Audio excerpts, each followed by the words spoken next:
Bom dia, boa tarde, queridos irmãos, boa tarde, queridas irmãs, tudo bem com vocês? Meu nome é João Gabriel, você está aqui no meu canal, no canal do João Vinhas. Dê o like, compartilha esse vídeo, se inscreva no canal, ative as notificações, hein? Vou ler o livro dos Atos dos Apóstolos, capítulo 28. Depois vou ler o livro de Mateus, Marcos, Lucas e João, Atos Romanos 1 e 2, tá bom? Vem comigo, Atos 28, Romanos 1 e 2. Atos, capítulo 28. Pegue a sua Bíblia e venha meditar na palavra de Deus junto comigo. Bora, bora. Atos 28, em Malta. Quando já estávamos em terra, sãos e salvos, soubemos que a ilha se chamava Malta. Os moradores dali nos trataram com muita bondade. Como estava chovendo e fazia frio, acenderam uma grande fogueira. Paulo ajudou um feixe de gravetos e os estava jogando no fogo, quando uma cobra, fugindo do calor, agarrou-se na mão dele. Os moradores da ilha viram a cobra pendurada na mão de Paulo e comentaram: "Este homem deve ser um assassino, pois ele escapou do mar, mas mesmo assim a justiça divina não vai deixá-lo viver." Mas Paulo sacudiu a cobra para dentro do fogo e não sentiu nada. Eles pensavam que ele ia ficar inchado ou que ia cair morto de repente. Porém, depois de esperar bastante tempo, vendo que não acontecia nada, mudaram de ideia e começaram a dizer que ele era um deus. Perto daquele lugar, havia algumas terras que pertenciam a Públio, o chefe daquela ilha. Ele nos recebeu muito bem. Durante 3 dias, nós fomos seus hóspedes. O pai dele estava de cama, doente com febre e disenteria. Paulo entrou no quarto, fez uma oração, pôs a mão sobre ele e o curou. Depois disso, os outros doentes da ilha vieram e também foram curados. Eles mostraram muito respeito por nós e, quando embarcamos, puseram no navio tudo que precisávamos para a viagem. De Malta para Roma. Depois de ficarmos 3 meses na ilha, embarcamos no navio da cidade de Alexandria, que tinha na proa a figura dos deuses gêmeos, Castor e Pólux. O navio tinha passado o inverno na ilha. Nós chegamos à cidade de Siracusa, onde ficamos 3 dias. Dali seguimos viagem e chegamos à cidade de Régio. No dia seguinte, o vento começou a soprar do sul, e em 2 dias chegamos a Pozzuoli. Nessa cidade, encontramos alguns cristãos que nos pediram que ficássemos com ele uma semana, e assim chegamos em Roma. Os irmãos de Roma tinham recebido a notícia da nossa chegada, e foram se encontrar conosco nos povoados de Praça de Ápio e de Três Vendas. Ao ver esses irmãos, Paulo agradeceu a Deus e se animou em Roma. Quando entramos em Roma, Paulo recebeu permissão para morar por sua conta, guardado por um soldado. E 3 dias depois, Paulo convidou os líderes dos judeus de Roma para se encontrarem com ele. Quando estavam reunidos, ele disse: "Meus irmãos, eu não fiz nada contra o nosso povo, nem contra os costumes que recebemos dos nossos antepassados. Mesmo assim, eu fui preso em Jerusalém e entregue aos romanos. Eles me interrogaram e queriam me soltar, pois não acharam nenhum motivo para me condenar à morte. Mas os judeus não queriam que me soltassem. Por isso, fui obrigado a pedir para ser julgado pelo imperador, embora eu não tenha nenhuma acusação para fazer contra o meu próprio povo. Foi por esse motivo que pedi para ver vocês e conversarmos. Estou preso com estas correntes de ferro por causa daquele que o povo de Israel espera." Então eles disseram: "Nós não recebemos nenhuma carta da Judéia a seu respeito. Também nenhum dos nossos irmãos veio de lá com qualquer notícia ou para falar mal de você.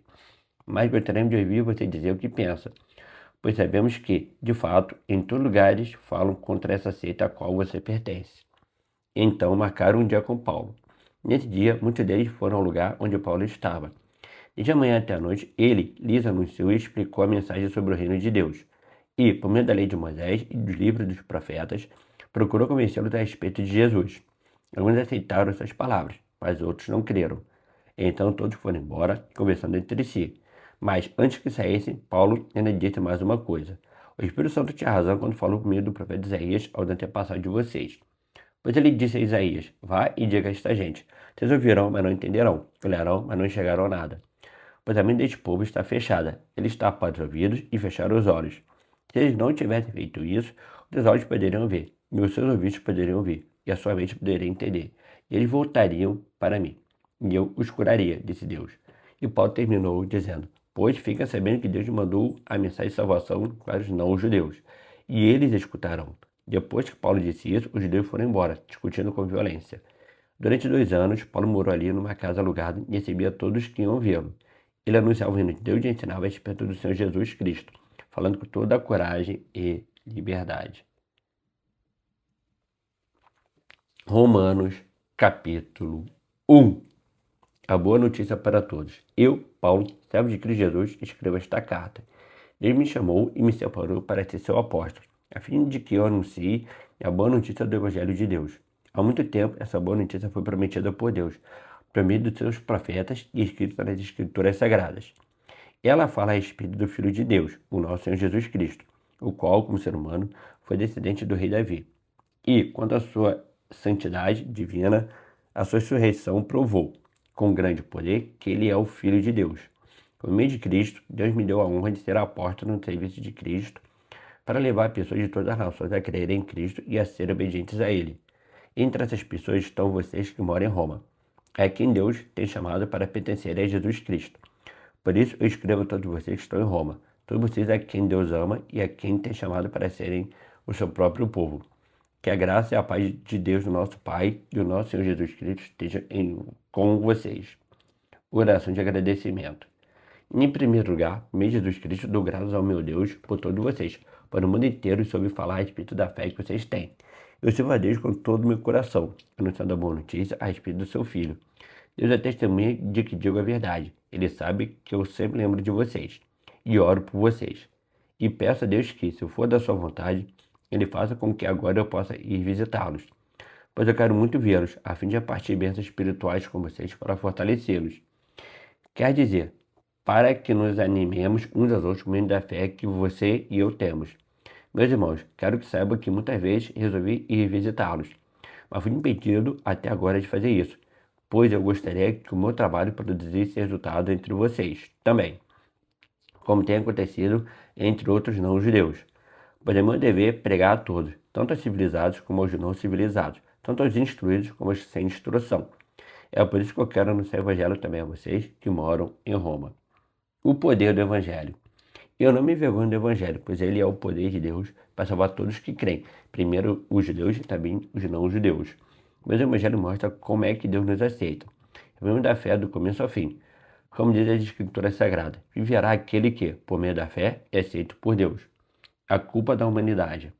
Do céu, Deus revela a sua ira contra todos os pecados e todas as maldades das pessoas que, por meio das suas más ações, não deixam que os outros conheçam a verdade a respeito de Deus. Deus castiga essas pessoas porque o que se pode conhecer a respeito de Deus está bem claro para elas, pois foi o próprio Deus que lhes mostrou isso. Desde que Deus criou o mundo, as suas qualidades invisíveis, isto é, o seu poder eterno e a sua natureza divina, têm sido vistas claramente. Os seres humanos podem ver tudo isso nas coisas que Deus tem feito e, portanto, eles não têm desculpa nenhuma. Eles sabem quem Deus é, mas não lhe dão a glória que lhe merece e não lhe são agradecidos. Pelo contrário, os seus pensamentos se tornaram tolos e a sua mente vazia está coberta de escuridão. Lhe dizem que são sábios, mas são tolos. Em vez de adorarem ao Deus imortal, adoram ídolos que se parecem com seres humanos, ou com pássaros, ou com animais de quatro patas, ou com animais que se arrastam pelo chão. Por isso Deus entregou os seres humanos aos desejos do coração deles, para fazer coisas sujas e para terem relações vergonhosas uns com os outros. Eles trocam a verdade sobre Deus pela mentira e adoram e servem as coisas que Deus criou, em vez de adorar e servir o próprio Criador, que deve ser louvado para sempre. Amém. Por causa das coisas que essas pessoas fazem, Deus as entregou a paixões vergonhosas. Mas até as mulheres trocam as relações naturais pela que são contra a natureza. E também os homens deixam as relações naturais com as mulheres e se queimam de paixões uns pelos outros. Homens têm relações vergonhosas uns com os outros e por isso recebem em si mesmo o castigo que merecem por causa dos seus erros. E como não querem saber o verdadeiro conhecimento a respeito de Deus, ele entregou os seres humanos aos seus maus pensamentos, de modo que eles fazem o que não devem. E estão cheios de todo tipo de perversidade, maldade, ganância, vícios, ciúmes, crimes de morte, brigas, mentiras e malícia. Caluniam e falam mal uns dos outros. Têm ódio de Deus e são atrevidos, orgulhosos e vaidosos. Inventam maneira de fazer o mal, desobedecem aos pais, são imorais, não cumprem a palavra, não têm amor por ninguém e não têm pena dos outros. Ele sabe que o mandamento de Deus diz que aqueles que fazem essas coisas merecem a morte, mas mesmo assim continuam a fazê-las.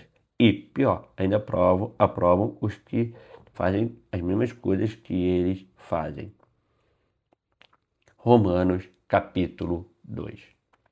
Deus julga as pessoas. Meu amigo, não importa quem você seja, você não tem desculpa quando julga os outros, pois quando você o julga, mas faz as mesmas coisas que eles fazem, você está condenando a você mesmo. Nós sabemos que Deus é justo quando condena os que fazem essas coisas. Mas você que faz as mesmas coisas que condena os outros, será que você pensa que escapará do julgamento de Deus? Ou será que você despreza a grande bondade, a tolerância e a paciência de Deus? Você sabe muito bem que Ele é bom e que quer fazer com que você mude de vida, mas seu coração é duro e teimoso. Por isso você está aumentando ainda mais o castigo que vai sofrer no dia em que forem revelados a ira e o julgamento justos de Deus, pois Ele recompensará cada um de acordo com o que fez. Deus dará a vida eterna às pessoas que perseveram em fazer o bem e buscam a glória, a honra e a vida imortal. Mas fará cair a sua ira e o seu castigo sobre os egoístas e sobre os que rejeitam o que é justo, a fim de seguir o que é mal. Haverá sentimentos e aflições para todos que fazem o mal, primeiro para os judeus e depois e também para os não-judeus. Mas Deus dará glória, honra e paz a todos que fazem o bem, primeiro aos judeus e também aos não-judeus. Mas Ele trata a todos com igualdade. Todos aqueles que pecam sem conhecer a lei de Deus se perderão sem essa lei, mas todos aqueles que pecam conhecendo a lei serão julgados por ela. Porque as pessoas que Deus aceita não são aquelas que somente ouvem a lei, mas aquelas que fazem o que a lei manda. Os não-judeus não têm a lei, mas quando fazem pela sua própria vontade o que a lei manda, eles são a sua própria lei, embora não tenham a lei. Eles mostram pela sua maneira de agir que tem a lei escrita no seu coração. A própria consciência deles mostra que isso é verdade, e os seus pensamentos, que às vezes os acusam e às vezes os defendem, também mostram isso. E, de acordo com o evangelho que eu anuncio, assim será naquele dia em que Deus, por meio de Cristo Jesus, julgará os pensamentos secretos de todas as pessoas. Os judeus e a lei. O que dizer de você? Você diz que é judeu, confia na lei e se orgulha do Deus que você adora. Você sabe o que Deus quer que você faça e aprende na lei a escolher o que é certo. Você tem a certeza de que é guia dos cegos. Lute para o que estão na escuridão, orientador dos que não têm instrução e professor dos jovens.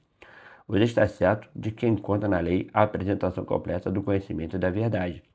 Você, que ensina os outros, por que é que não ensina a você mesmo? Se afirma que não se deve roubar, por que é que você mesmo rouba? Se você diz que não se deve cometer adultério, por que é que você mesmo comete adultério? Você é Deus ídolos, mas rouba as coisas dos templos. Você se orgulha de ter a lei de Deus, mas você é uma vergonha para Deus que desobedece a sua lei, porque desobedece a sua lei. Pois as escrituras sagradas dizem, os não-judeus falam mal de Deus por causa de vocês, os judeus. A circuncisão tem valor se você, que é judeu, obedecer à lei. Porém, se não obedecer, é como se você não tivesse sido circuncidado. E, se o homem que não foi circuncidado obedecer aos mandamentos da lei, Deus o tratará como se fosse circuncidado. Assim, vocês, judeus, serão condenados pelos não-judeus, pois vocês desobedecem à lei, apesar de terem essa lei escrita e de serem circuncidados, enquanto não-judeus obedecem à lei, embora não sejam circuncidados. Portanto, eu pergunto, quem é judeu de fato e circuncidado de verdade? É claro que não é aquele que é judeu somente por fora e circuncidado só no corpo.